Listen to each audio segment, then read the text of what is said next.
Leta 1958 je Jugoslavija za predsednika Tita naročila luksuzno letalo Douglas DC-6B. Opremljeno je bilo z najmodernejšo tehnologijo tistega časa ter prestižno notranjostjo, primerno za državnika njegovega kova. Tito ga je uporabljal za številna diplomatska potovanja, tudi za vzpostavitev gibanja neuvrščenih. Po njegovi upokojitvi iz uporabe je bilo letalo leta 1975 prodano Zambiji, kjer ga je uporabljal predsednik Kaunda. Sčasoma je pristalo v Namibiji, zapuščeno in v slabem stanju. V začetku 2000 let je letalo odkril pilot Sigi Angerer, ki je delal za Flying Bulls, letalsko skupino pod pokroviteljstvom Red Bulla.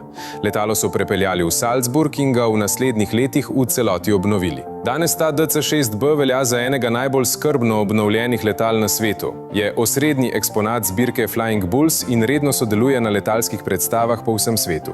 Njegova zgodovina odraža zanimivo pot od jugoslovanskega državnega simbola do avstrijskega letečega muzeja.